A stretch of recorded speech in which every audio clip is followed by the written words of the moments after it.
Ustaz, il y a tant d'arrêt. Il y a. Salam alaikum, Ustaz. Wa alaikum salam wa rahmatullahi wa barakatuh. Tu es en retard, Ustaz. I'm sorry.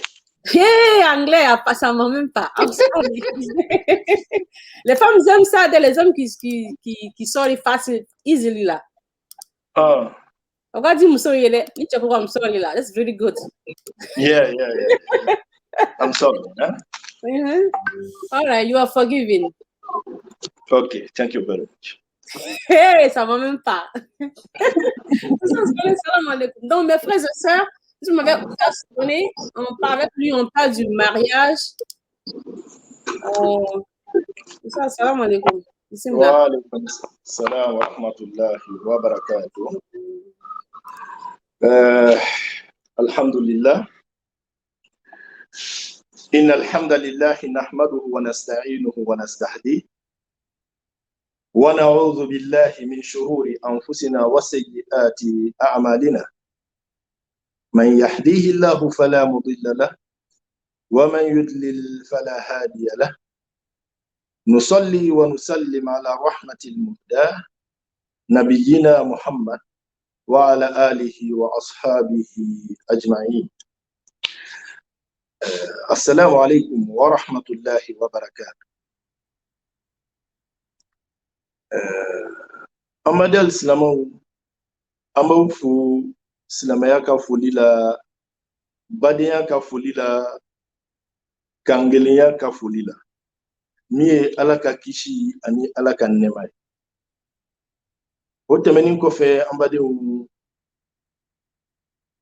amba fongo أهلا وسهلا ومرحبا بكم في هذا اللقاء متجدد. أما فونغو أو دانسي أما تاري تاري كاو بسم الله أنغا شني بركة ماينكا مي MDC شني نمبر ما مسوي منا مدام جابي عليك برنامج مين بلالا سينكا كونينمايا أمي ni auye ama fongo au bismillah au tare kwambe ku wala damin be senabi wole anga wala da temenu ye ka alisini bamanan kote koni borima jo ko bulu fifa tejo wala ango au ma wati temenu na ka fo ko ambe kuma foye ku ka naye wala da tola أسس الزواج الناجح نقوم ننظركنا mariage réussi en islam wala silamaya makobe ku communauté de Kenya al ummatul muslima silamaya makobe une communauté forte, une communauté musulmane, une communauté puissante. Ala makobo de la ala kraka mission de Otmana fait, ala kran nana kana anke peuple de kana ke communauté Otmana fait kanga ke communauté mi nous au fornu qui est solide. Kuntum khayra umma ukhrijat linnas ala ko qur'ana ko hawde mantun kaso heremay. Donc namu kala mantun kaso heremay ala be fait on kaso heremayan anga nyali mi bana qualité mimbana au cas sabati ana toujours au qualité tese ka sabati ana fie fo otmana fait on yere li kanya fo ni on nyana otmana fait anga foyer conjugal au kanya ni foyer conjugal nyana anga demaya benya ni demaya nyana société commune benya wala makinda benya ni commune nyana société benya ni société nyana otmana fe jamana benya wala e yere be se kanya e nyani ko fe e bena mo minta kafokini o kana sigike na be fo ma muso ifuru muso wala ma e bena ta sigi jami ko na be fo ma ku ifuru che fo eni ofla de kanya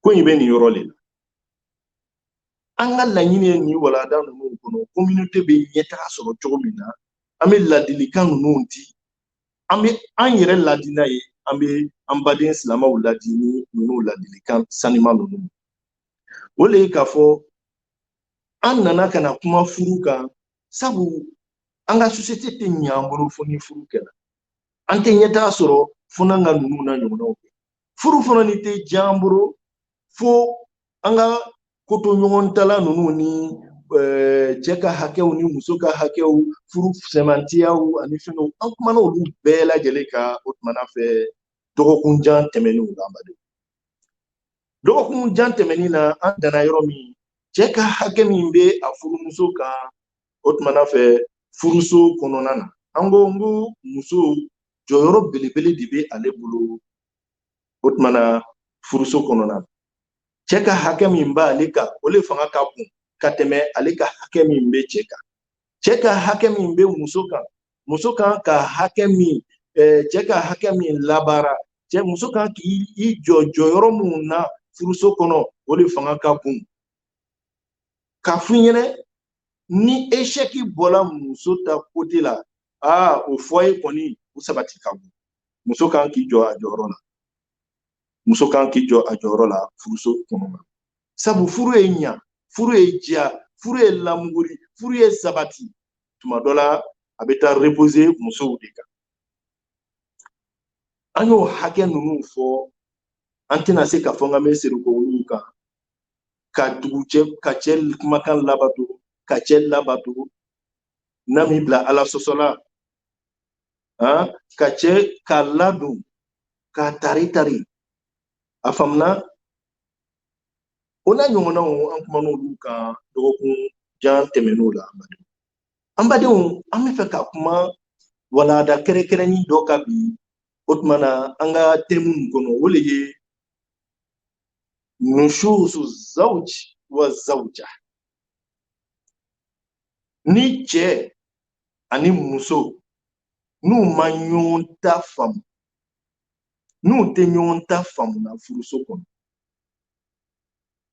ladilikan modèle bɛɛ kɛla karamɔgɔw ka wajibiliw kɛ tusala o n'a ta bɛɛ cɛ ni muso tɛ ɲɔgɔn faamu walama muso tɛ cɛ faamu cɛ ko kelen muso ko fila cɛ ko nin ma di n ye o le ka di muso ye cɛ ko a finnen don muso ko a gbɛlen don muso k'ale bɛ ko dɔn ka tɛmɛ cɛ kan nin ko sera nin yɔrɔ la sariya kumana nin kan a bɛ fɔ nin ma ko nushuzu zawja muso ka yɛrɛ sankɔrɔta cɛ sanfɛ muso ye a yɛrɛ sankɔrɔta cɛ sanfɛ o kɔrɔ ye di a tɛ cɛ kumakan lamɛn cɛ kumakan tɛ a kumakan ye cɛ tɛ bonya a faamuna cɛ y'a cɛya place so kɔnɔ a kɛlen don k'o minɛ cɛ la ale le kumakan bɛ sanfɛ décision bɛ seriko ka di ale le ma ale le ye décision tigi ye cɛ tɛ décision tigi ye ni don min ka d'a ye o tumana fɛ a bɛ ɲɛkɔrɔ sawa cɛ la ni don min ka bɔ a ye a bɛ ɲɛkumu cɛ la ni cɛ ko nin kɛ o tɛ kɛ ni cɛ mako mana bila a la o tumana fɛ farida bolo ma so kɔnɔna na o tɛ kɛ a bɛ fɔ nin ma ko nushuzu mara muso ka cɛ bonyabaliya kumakan na muso ka cɛ bonyabaliya kɛwale la muso ka cɛ bonyabaliya o tumana fɛ a ka ɲɛnɛmaya taga furuso kɔnɔna na sariya ye kiti jumɛn fɔ sariya ye cɛ bila yɔrɔ jumɛn na o la cɛ kan ka mun de kɛ o yɔrɔ la sariya ko i ma ba'da a'udhu billahi minash shaitanir rajim a ko wallati takhafuna nushuzahunna fa'izuhunna wahjuruhunna fil madaji wadribuhunna fa in ata'nakum fala tabghu alayhinna sabila ala ko qur'ana kɔnɔ ko ni aw musow ye kumakan labatobaliya n'o nana sabati musow la wagati min na muso ka nun kɔrɔta muso ka yɛrɛ bonya ni yɛrɛ bonya nana bange muso la wagati min na furuso kɔnɔna na e ko kelen a ko fila e ko ku a ko bagara e ko a gbɛlen don muso ka filen don titi ko n'o nana bange furuso kɔnɔ o bɛ kɛ yɔrɔ yɔrɔ o bɛ foyer la bɛɛ lajɛlen b'a dɔn k'a fɔ ko bɛn tɛ o foyer bɛn tɛ o foyer kɔnɔ n'o nana kɛ ko cɛ kan ka mun de kɛ ala ko n'o kɛla n'o bangela i muso la i kan ka ɲɛɲini k'a dɔn fɔlɔ mun de kosɔn muso bɛ nin n'a ɲɔgɔnnaw kɛla yala défaut tɛ ne de la wa yala ne yɛrɛ de tɛ je suis pas fautif moi-même mun de kosɔn muso tɛ n kumakan bilala a place mun de kosɔn ni n ko kelen muso ko fila mun de kosɔn pose-toi des questions et trouve des réponses à tes questions toi-même. Et toi-même, tu dois faire le maximum sur toi-même.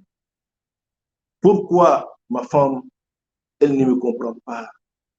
Pourquoi tant de comportements que je n'apprécie pas chez elle? Pourquoi elle me répond comme ça? Pourquoi ceci? Pourquoi cela? Vis-à-vis de ma femme ou envers ma femme ou venant de ma femme envers moi. Pourquoi? Pose-toi des questions, Bademache. N'o kɛla i na résultat sɔrɔ i yɛrɛ ye n'a y'a sɔrɔ i yɛrɛ lo i n'o dɔn yala n kumacogo ni muso ni yala a ka ɲi walama a man ɲi yala n ka comportement ni muso ni a ka ɲi walama a man ɲi yala n jɔlen don n jɔyɔrɔ la furuso kɔnɔ wa yala dépense mun kan ka kɛ furuso kɔnɔ yala n b'o kɛla i n'a fɔ ala y'a ɲini n fɛ cogo min na wa yala cɛ kan ka muso ta cogo min na ala y'a ko cɛ ye muso ta i bɛ muso ta a n'a dépense yala i kɛlen don k'olu kɛ wa n'a y'a sɔrɔ olu bɛɛ dafalen don i bolo i ni ala cɛ la i n'i ka conscience cɛ la a dɔn k'a fɔ ko muso de b'i tɔɲɔ na ni muso de b'i tɔɲɔ na e bɛ mun de kɛ sisan faizunhunna k'i ka muso waaju a ladi a n'a hakili bila ɲɔgɔn na a n'a hakili yira ɲɔgɔn na maribamuso an ka taa ni kow ye dɔɔni dɔɔni ala le kitila la k'e ka kɛ ne muso ye e de ye ne furumuso ye e de ye ala le kitila la k'e ni ne ka kɛ ɲɔgɔn ta ye furuso kɔnɔna na donc bɛ min ɲini fɛ i bɛ sabari ala kosɔn silamɛya kosɔn badenya kosɔn an ka se ka ɲɔgɔn faamu an kana bɔ ni ɲɔgɔn ye kɛnɛma i bɛ min kɛla na o de bɛ nin ye o de bɛ nin ye o de bɛ nin ye a tɛ bɛnna n ma mun de kosɔn i b'a kɛla n na ne ye réponse sɔrɔ une réponse valable une réponse convaincante i ka sɔn cɛ ma n'o don n'ala sɔnna o ɲɔgɔn tɛ kɛ n tun t'a dɔn ko don ko n'i ma tu bugɔ i t'a kɔnɔ ko dɔn ja cɛ min fɛ jan bɛ ka k'i tɔn nka adamaden n'i sela yɔrɔ dɔ la i ni muso cɛla la sɔn i ka défaut ma a t'i faga a tɛ foyi b'i la cɛ n balimacɛ sɔn i ka défaut ma ni muso ko ko nin de bɛ i sigi en toi et ta conscience i yɛrɛ ɲininka yala muso bɛ min fɔ la yala o bɛ ne la wala mɔgɔ tɛ ne la n'a b'i la a essayer ka yɛlɛma i seko dama yira la nka n'a t'i la cherche à trouver pourquoi cherche à revendiquer ce qu'elle a bɛ min fɔ la a essayer ka revendiquer i yɛrɛ la ka fɔ tiɲɛ yɛrɛ la a bɛ sɔrɔ n na hali ni n ta yɛlɛma a bɛ sɔrɔ n na et i b'a essayer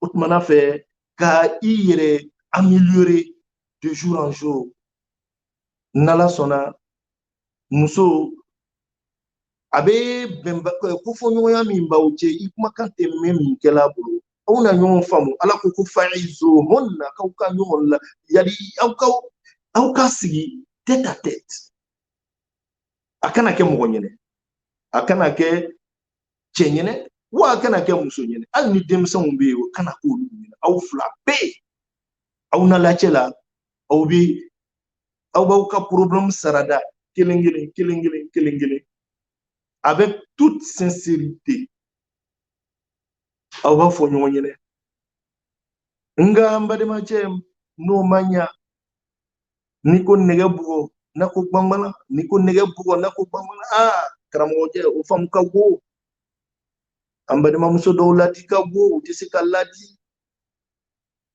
a famna donc ibe munke abe maluya mo mimma ibe ta fo tigi nyene fo tigi kalladi abe maluya mo mimma ta yira o tigi la fo tigi kalladi likandam e ladili kandama iseko dama yira ni bonyayi ni basigi ladili make ni dogolmai ladili make ni kumajigi ladili make ka ayirala ka fo kwabe bo bokolo muna ko che ka jugu ladili make no ladili kela ni bunye ni karamai ka yirala ka fo muso de pie nga ki bunye ini bunya kaka mbi ladi pour que anga sigi katara anya sigi ben anga do dakele ka bo dakele mukoso laɲini ba min bɛ e ni ne la furu in kɔnɔ o de ye juriya bɛrɛbɛrɛ k'a sɔrɔ an bolo an ka se k'o jike olu ka kɛ silamɛya darapo kɔrɔtabagaw ye an badenw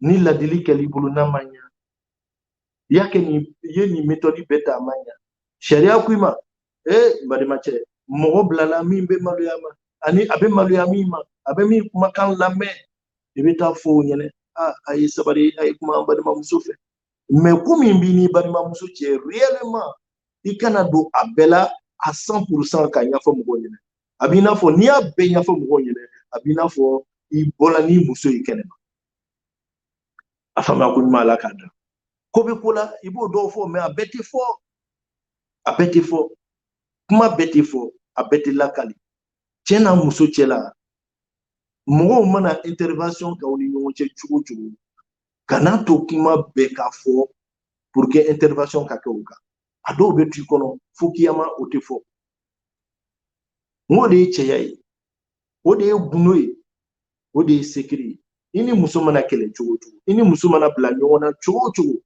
ko bɛ ko la kana bɔ n'o ye kɛnɛma kana bɔ n'o ye kɛnɛma c'est très très important ala k'an bɛɛ sababa ma donc a bɛ maloya mɔgɔ min ma a fɔ ɲɛna ko ka kuma fɛ ni bonya ni basigi n'olu bɛɛ ye intervention kɛ o bɛɛ bɛ don wajuli kɔnɔna na o bɛɛ bɛ don wajuli kɔnɔna na ne y'a sɔrɔ diinɛ mɔgɔ don diinɛ ka da ye a bɛ karamɔgɔ minnu lamɛn a bɛ karamɔgɔ minnu bonya a ye se ka o karamɔgɔ olu dɔw approcher olu ka kuma olu ka to ka kuma fɔ u ka kutuba la u ka to ka kuma fɔ u ka wajibiliw la u ka sɔgɔmada kumaw la u ka telefɛ kumaw la u ka kutubaw la a dalen don mɔgɔ minnu na olu ka kuma n'o kɛla tuma dɔ la a na faamu n'a ma sa faamu bɛɛ lajɛlen na olu b'a wele balimamuso ne an mako b'i la i cɛ ko n ma taa i cɛ ko n ma taa nga an bɛ min ɲini fɛ i ka sabari ladili bolo ma n balimacɛ n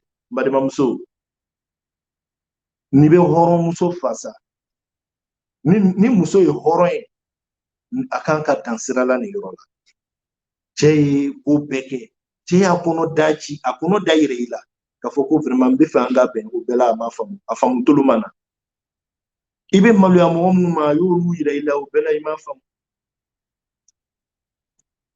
o bɛɛ la i ma faamu a fɔli ɲɛnɛ ala ta fɔli ɲɛnɛ o bɛɛ la i ma faamu kira ta fɔli ɲɛnɛ o bɛɛ la i ma faamu ala ko k'o bɛɛ la ko solution bɛ yen fa'izuhunna o kɔfɛ ala ko di wahjuruhunna fil madaj n'a ma ladili faamu ko solution filanan étape filanan k'i ka tɛmɛ o la à l'étape suivante o ye jumɛn ye k'i yɛrɛ tigɛ a la n'a y'a sɔrɔ k'i tun bɛ baro kɛ n'a ye du kɔnɔ i bɛ nisɔndiya kɔrɔ i bɛ commencer k'i nisɔngoya n'a ye dɔɔni dɔɔni i bɛ commencer k'i nisɔngoya n'a ye a faamuna a ka ko tun b'i bolo cogo min na minɛn min kɔnɔ n'a y'a sɔrɔ k'a tun b'i ko minɛnba dɔ kɔnɔ i b'a bɔ o minɛnbanin kɔnɔ i b'a bila minɛndennin dɔ kɔnɔ o fana ni ye solution de ye muso dɔw ma muso dɔw bɛ yen i y'olu nɛni i y'olu bugɔ o ka d'u ye nka i y'i yɛrɛ tigɛ u la i bɛ baro duman minnu k'u fɛ i t'o k'u fɛ tuguni i bɛ ɲɛkɔrɔ sawa min kɛ n'u ye n'i t'o kɛ n'u ye tuguni o bɛ hɔrɔnmuso dɔw faga olu fɛ tiɲɛ yɛrɛ la i kana kɛ furu la o ka fisa n'o o ye muso min n'a cɛ ka dɛ a faamuna a yɛrɛ bɛna lɔn ko tiɲɛ yɛrɛ la ko dɔ sera ko ni hɔrɔn don n'i ka di muso nin ye yɛrɛ i y'i yɛrɛ tigɛ a la i yɛrɛ tigɛla tigɛ cogo bɛɛ lajɛlen na a ma fɔ k'i da tigɛ a la kana kuma fɛ la n ka dogo ma nga n'a y'i fo i b'a ka foli lamɛn mais ka baro ja la ka dilan d'a ma la k'i ye dilan tigɛ a la n'a y'a sɔrɔ hɔrɔn don sariya k'i ma ko a bɛna siri kɔ a bɛna sigi ji bɛna k'a dusu la a bɛna essayer k'i ɲɛkɔrɔla ɲini a bɛna essayer ko mun ka di ye k'olu kɛ mun kosɔn i kana nisɔngoya kɔrɔ n'a y'a sɔrɔ o tumana fɛ ko hɔrɔn n'a y'a sɔrɔ ko hɔrɔn don n'a y'a sɔrɔ i ka di muso ni ala k'an bɛn sawaba ma n'a y'a sɔrɔ silamɛya nɔrɔ bɛ muso ni dusu la a bɛ siri kɔ kɔfɛ ala k'an bɛn sawaba ma ala k'an kɛ sawaba tigi o kɔfɛ an badenw ni o ma solution kɛ i y'i da tigɛ a la walama i y'i yɛrɛ tigɛ a la sa o bɛɛ la solution ma muso ma yɛlɛma sariya ko fadribuhunna k'i bɛna étape wɛrɛ la tuguni k'i ka ladabuyali ye jumɛn ye k'i ka ladabuya ni bugɔli ye sariya ko ka muso ladabuya nga i bɛ muso ladabuya o ye tiɲɛ ye sariya ko k'i y'a ladabuya i y'a bugɔ o bɛ kɛ yɔrɔ de la n'i bɛ jamana kɔnɔ jamana min n'olu ma loi bila k'a fɔ ko muso tɛ bugɔla yan denmisɛnnin tɛ bugɔla yan n'i y'o kɛ jamana dɔw la i b'o kaso kɛ walama o kɔlɔlɔ e yɛrɛ b'o kalama n'o kɛla sariya ko k'a kana kɛ nka jamana dɔ i bɛ jamana min kɔnɔ sariya jamana tɛ olu ko sariya ko k'a ye kɛ i bɛ jamana min kɔnɔ olu ko k'a kana kɛ karamɔgɔ cɛ i b'olu ta loi le su o yɔrɔ la kana bugɔ i dɛ wa sariya yɛrɛ ko k'i y'a bugɔ wa sariya ye dan bila bugɔli la koyi sariya m'a fɔ ɲinɛ ka bugɔ ka ɲa ci ka bugɔ ka tulu ka i bolo nɔto a ɲada la walama ka bugɔ n'i yɛrɛ ye sariya yɛrɛ ka bugɔli min filɛ tafsiri dɔnnaw b'a fɔ ɲinɛ cogo min na k'a kana kɛ bugɔli ye bugɔli min n'a bɛ mɔgɔ jogi a kana kɛ bugɔli min n'a nɔ bɛ to fari la a kana kɛ bugɔli ye bugɔli min o tumana fɛ n'a bɛ kɔlɔlɔ dɔ lase muso ni fari ma kɔfɛ a bɛ tɔɔrɔya dɔ santi karamɔgɔ cɛ sariya bɛ fɛ k'a fɔ ɲinɛ bugɔli nin tɛ solution yɛrɛ ye a faamuna ala k'an bɛn sawaba ma ala k'an kɛ sawaba tigi o la o n'a ta bɛɛ ni solution ma sɔrɔ hali bi sariya bɛ fɛ k'a fɔ a bɛ fɛ société le ka ɲa hali bi a bɛ na étape wɛrɛ la tuguni o étape ye jumɛn ye an badenw c'est à dire n'i ye sariya yɛrɛ ta i bolo fila la i bɛ lafiya n m'a fɔ n ko furu tɛ sa dɛ an badenw n m'a fɔ furu tɛ sa mais furusa bɛ dɔgɔya a bɛ nɛmɛ a bɛ bɛrɛbɛn ala k'an bɛn sawaba ala k'an kɛ sawaba ti furusa bɛ nɛmɛ a bɛ bɛrɛbɛn sariya ko tuguni ko an ka na étape wɛrɛ la o étape ye jumɛn ye sariya ko ɲinɛ wa in khiftum shiqaqa baynihima fab'athu hakaman min ahlihi wa hakaman min ahliha in yurida islahan yuwaffiq Allah baynahuma ala ko Kurana kɔnɔ ko ni cɛ ni muso ma se ka cɛ ka étape ninnu bɛɛ kɛ o n'a ta bɛɛ ani muso ma se ka yɛlɛma ko n'i ye nɛgɛ bugɔ n'a ko bangana n'i ye nɛgɛ bugɔ n'a ko bangana karamɔgɔ nɛgɛ don dɛ o to yen nɛgɛ don k'a fɔ ɲinɛ sariya kun ɲinɛ ko k'i ka taa étape wɛrɛ la tuguni o kɔrɔ ye jumɛn ye i bɛ stratégie yɛlɛma tuguni c'est à dire fab'athu hakaman min ahlihi wa hakaman min ahliha cɛ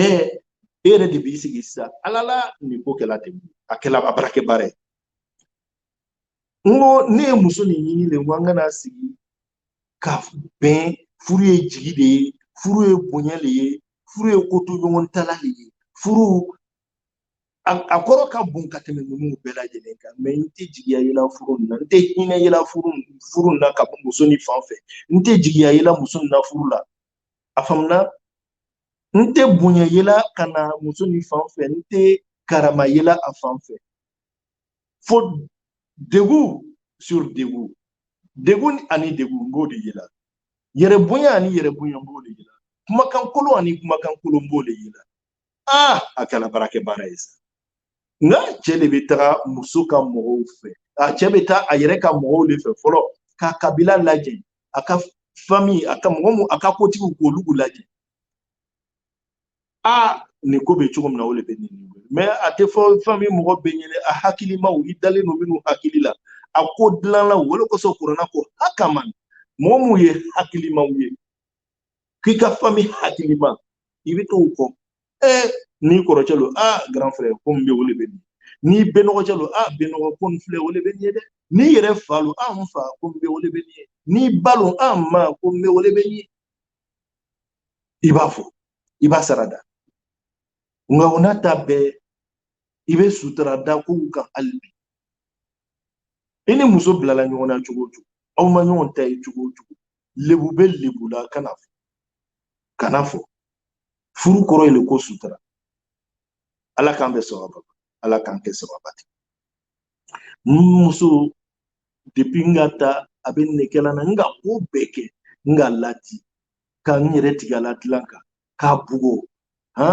o n'a ta bɛɛ a ma se k'a faamu a ye sabari aw ka se muso ka somɔgɔw ma ten sa an ka taa kuma yala miiriya juma bɛ muso in an badenw miiriya juma de bɛ muso in na yala furu ni lɔgɔ b'a la walima furu lɔgɔ t'a la cɛ ka mɔgɔw hakilimaw de fana ni bɛ taa se muso ka mɔgɔ hakilimaw fana ni ma a mɔgɔ bɛɛ tɛ dɛ a hakilimaw minnu bɛ ko dilan fɛ hali bi n'u taara se ko dilanla ma olu de bɛ fɔ aw mɛnna aw yɛrɛ ka sa anw denmuso don u b'u denmuso wele ka taa kuma don a tulo la ka jama ma o de tun bɛ kɛ manden an ka cɛkɔrɔbaw ka sigi la an kɔrɔmusow olu dɔw furula cogo min na anw b'o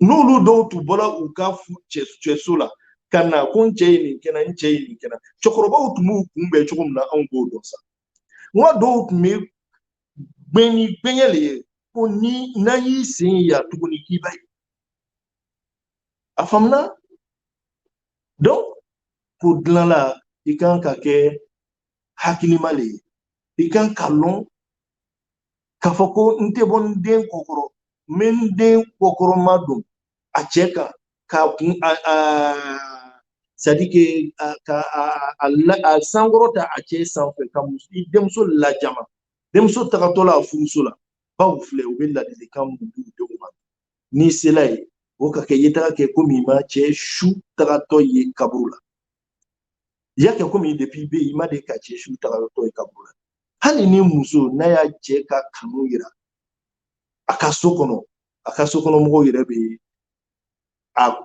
c'est à dire u b'a minɛ kɔrɔ la a bɛ digi dɔw la a bɛ digi u dusu la karamɔgɔ muso a cɛ a b'a yira la aw la ko n cɛ ka di aw ka kunkɔrɔta de bɔ walima aw ka kumajigi de bɔ o de kosɔn sariya ko k'aw ka se cɛ ka mɔgɔ hakilimaw ani muso ka mɔgɔ hakilimaw sabu bɛɛ tɛ furu ɲɛfɛ koyi bɛɛ tɛ furu ɲɛfɛ donc min bɛ furu ɲɛfɛ min bɛ fɛ muso ka to furu la dɛ hakilimaw a bɛ se olu de fɛ olu de bɛ muso wele ka n'a hakili yira ɲɔgɔn n'a y'a sɔrɔ ko furu lɔgɔ bɛ muso la in yurida islah n'a y'a sɔrɔ muso nin tiɲɛ yɛrɛ la muso nin ka di cɛ nin a bɛ ladili ninnu k'a ye étape ninnu bɛɛ kɛ a muso de ka d'a ye n'a y'a sɔrɔ fana ni cɛ fana ni ka di muso ye ala ko ni ninnu étape ninnu kɛla ko yuwafiqullah bainahum ko kan bɛn ani cɛ bɛn k'o bɛ don cɛ ni muso ni ɲɔgɔn cɛ ala k'an bɛ sababa ma ala k'an kɛ sababati o la an badenw n'a ye sariya filɛ sariya ye kabako silamɛya ye kabako diinɛ de silamɛya mana a kunfɛ ten silamɛya nana ka na an ka diinɛ diyan bolo k'an ka kiyama diyan bolo ka diinɛ walawala k'a d'an ma an ka k'an kun don yɔrɔ min an ka k'an sen don yɔrɔ min k'o bɛɛ yira an na ni yɛrɛtɛtɛ ye ni walawalali ye an badenw cɛ n'i jɔ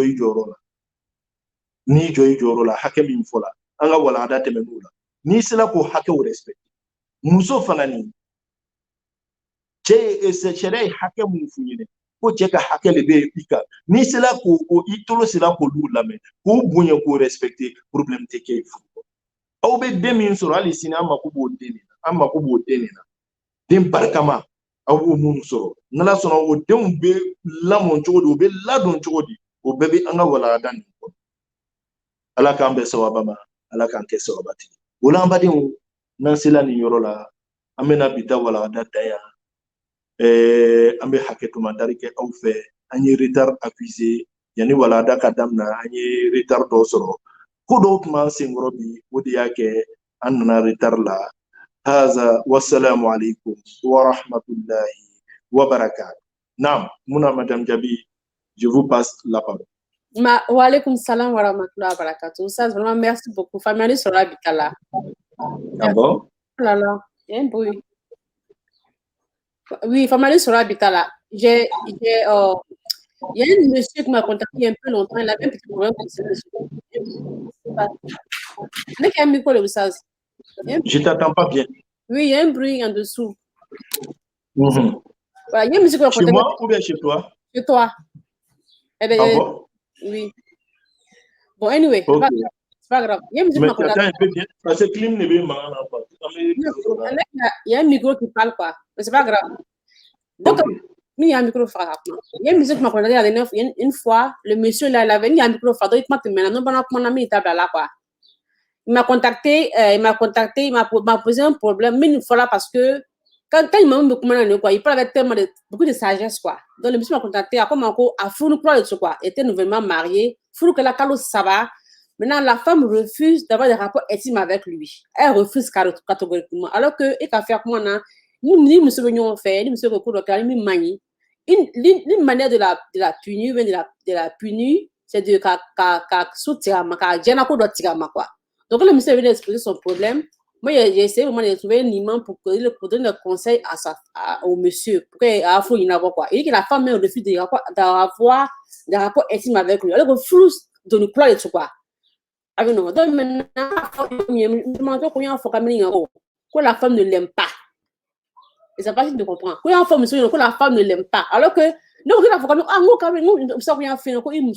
ne t'aime pas. Il dit non, elle-même, on veut juste se barrer. Donc, bon, monsieur, je vais la prendre monsieur, quoi. Parce que si elle me refuse d'avoir des rapports, elle me dit, qu'est-ce qui se passe? Qu'est-ce qui se passe? Parce que on sait qu'à petite ticket, ça, c'est pas ce qui se passe. On sait que là, il me ça va, il m'a combien finir quoi. Parce que, il me quoi. Combien finir quoi. Femme, elle ne t'aime pas. Mais qu'elle a mis quoi, il y a fort. Il dit, non, je n'ai rien fait, que ma qu'elle. Anyway, quand monsieur, quoi, elle n'aime plus le monsieur. Quand tu m'entends, mais tu n'aimes plus le monsieur. Il y a flou, comment. Elle n'a rien dit. Tu vois? Donc, mais il a fait comment ça? Quand il muso, même il faut la, même il faut la parce qu'il a fait comment? Quand il muso a quoi criminel maï qui est tigama. Ni qui est tigama qu'a fait ma broma, si ça la dérange pas. Il me laisse ça la foule là parce que la femme le monsieur il aime sa femme. Il faut pas monsieur il ma comment j'ai mis comme les parce que c'est pas comment faire plaider. Est-ce que la femme ne peut plus même la si il me regarde là maintenant et qu'il est dans la même situation. Ça, nous sommes même là, ça ne dérange pas. Il m'a confié qu'elle ne se la dérange pas. Elle ne t'aime même pas. Elle t'aime pas. Alors que si tu veux rester, tu veux rester avec elle, tu l'aimes. Il faut que ça, il faut que dans ça, pour que la femme puisse, parce qu'elle est jeune, elle a un moyen, il a, pour dans là, elle va faire ça. Et ça me le quai pour qu'elle puisse être un peu sage pour son mariage. Ok, bismillah. Alhamdulillah. Mouna, tu m'entends bien? J'entends. Ok. Ça, c'est une question qui est très simple. La femme a avoué que je n'aime plus mon nom. La femme là, je veux que tu me réponds. Oui, la femme là. Elle a dit. Okay.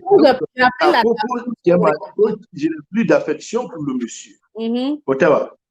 Tu m'as dit ah, il m'a dit Touni. Amalo ame flamme yini wala tout. Eka famia. Ambi ladile.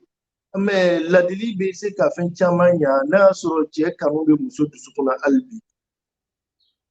Afamna ni ki yɛrɛ tigɛ muso la o bɛ ko dɔ ɲa ne y'a sɔrɔ I kanu bɛ muso la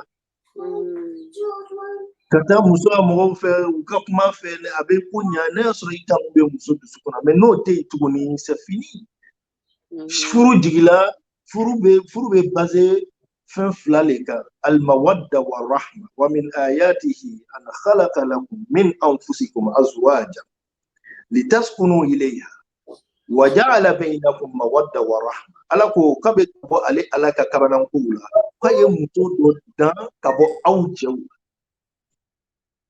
a famna wala ma aye muso ni cɛ dilan ɲɔgɔn ye mun kosɔn litaskunu ilayha mun kosɔn aw ka se ka sabati sɔrɔ hakili ta sabati farisogo ta sabati a famna donc mun ne bɛ sabati ni lana mun ne bɛ sabati ni nati wala ye kanu ani hinɛ mais kanu tɛ yen tuguni ni kanu bɔla yen kama o kɛla o sahabamuso dɔ la sahabamuso nana alakira muhamadu sallallahu alaihi wasallam ko tiɲɛ yɛrɛ la n bɛ siranna n ye jangata limaniya kɔfɛ n limaniyalen don mais n ka taa jahanama sɔrɔ n ka limaniya kɔfɛ alakira ko ko ye mun ye ko cɛ min bɛ n bolo ko a kanu foyi tɛ n dusukun na tuguni a faamuna j'ai plus d'affection pour le monsieur.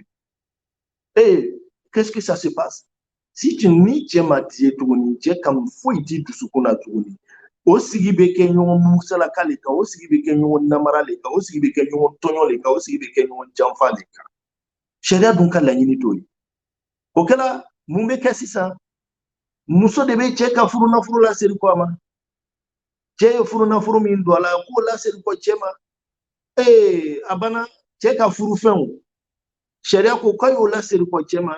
A banna hali n'a kanu bɛ muso kanu bɛ cɛ la. Mais ni cɛ kanu tɛ muso la ka ban, problème bɛ yɔrɔ jumɛn? Kanu sen côté kelen ye furu la, o tɛ taga o. Côté fila de bɛ marcher. A faamuna? Ala k'an bɛ sababa ma. Ala k'an kɛ sababa. Donc n'a ye muso ka cɛ ka furu nafolo laseri kɔ a ma, problème t'a la. Sariya ko a bɛ se ka taga n'a yɛrɛ ye. Muso fana ni bɛ se ka taga n'a yɛrɛ ye. Wow. Allah k'an bɛ sababa ma. Amin Arabi. Non. Non, ça touche pas d'autres questions. Il y a un homme qui dit, il y a Touré qui dit qu'il faut insister sur, faut insister sur la patience des hommes parce que tu as rien à muso là quoi. Donc il insiste sur quoi. Il faut faire quoi. Tu as rien à muso la Bible, na muso la c'est pour la. Ok, nala sona ngame kungame que je prenne une bonne note. Donc c'est pas de questions. Merci beaucoup. Ok, merci Mouna Madame Javi. Il faut qu'il barkala. Yani ka an pancɛ an ka walagada la an tɛna bila fiyewu n'an ma dugawu kɛ an badima silama bɛɛ lajɛlen ye surtout an bɛ dugawu kɛ foyer bɛɛ lajɛlen ye ka furu sabati ka an denw kɛ an ɲɛnɛw ye ka an denw kɛ an kow ye o tumana fɛ an b'a ɲini Ala subahana wa taala fɛ degun bɛ mɔgɔ mɔgɔ ka furu kɔnɔ ka degun nin wuli ka bɔ yen Ala m'o kɛla sitana installé don mɔgɔ furuɲɔgɔn fila fɛn fɛn ni ɲɔgɔn cɛ ka sitana wuli ka bɔ yen Ala m'o kɛla jigiya manqué no furu mun kɔnɔ o jigiyaw dafa Ala m'o kɛla o tumana fɛ hinɛ manqué no furu mun kɔnɔ ka hinɛ sabati Ala m'o kɛla kanu ban no furu mun kɔnɔ ka kanu sabati Ala m'o kɛla alibisa k'an ni furu kɔrɔ Ala m'o kɛla k'an ni furu kɔrɔ Ala m'o kɛla k'an ni furu kɔrɔ Ala m'o kɛla ka cɛw kɛ hinɛbagaw ye musow la Ala m'o kɛla ka musow kɛ sabaribaga ye furu kɔnɔ Ala m'o kɛla ka cɛw kɛ hinɛbaga ye ka musow kɛ sabaribaga ka cɛw kɛ hinɛbaga ye ka musow kɛ sabaribaga o fila de bɛ taga ɲɔgɔn fɛ Ala k'an bɛ sababa ma Ala k'an kɛ sababatigi ye ربنا آتنا في الدنيا حسنة وفي الآخرة حسنة وقنا عذاب النار ربنا لا تزغ قلوبنا بعد إذ هديتنا وهب لنا من لدنك رحمة إنك أنت الوهاب اللهم اجعل اجتماعنا هذا اجتماعا معصوما مرحوما وتفرقنا من بعده تفرقا معصوما ولا تجعل فينا ولا منا ولا معنا شقيا ولا مطرودا برحمتك يا أرحم الراحمين سبحان ربك رب العزة عما يصفون وسلام على المرسلين وآخر دعوانا الحمد لله رب العالمين كان بسمن برا إن شاء الله même heure même fréquence والسلام عليكم ورحمة الله وبركاته. Waalaikum salam wa rahmatullahi wa barakatuh. Vous savez que imam à Abidjan, le quartier. Oui, Anyama. Anyama, ça va. Abidjan, c'est la Anyama.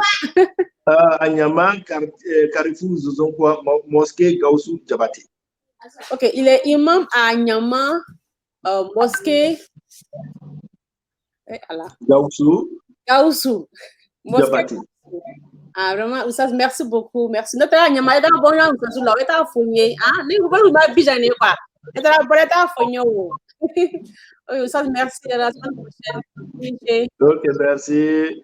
Vraiment, folie, il est allé, Ambi Foki Barakala, Inch'Allah, Amedo Krekreniki, Amedo Krekrenike, Ntiriche Fanani, M. Javi, c'est mon grand ami, c'est mon ami. Et Inch'Allah, Manina l'a fait, Allah Kaukafuru Sabati, Inch'Allah. Faites d'or pour ma patience, j'ai problème de patience. Faites d'or pour ça. En tout cas, mon problème. Après ça, ça va. Patience, Nala son ameno do krekren qui est krefero là. Comme ame antenne de là ni abete se kafo. Inch'Allah. C'est gâté là. Allah. Salam alaikum. Ok, la semaine prochaine, Inch'Allah. Salam alaikum. Mariam, salam. Voilà Mariam ici. Mariam, Madame Diaby. Madame Diaby, c'est une animatrice, c'est notre animatrice de Radio Samatila depuis les États-Unis. Mariam, salam. Il y a la Radio Samatila aussi qui fait des lives souvent sur Facebook, très souvent même. Madame connaît la page de Facebook, c'est Radio Samatila. Donc, je vais mettre ça à l'écran, vous allez voir. Radio Samatila depuis les États-Unis.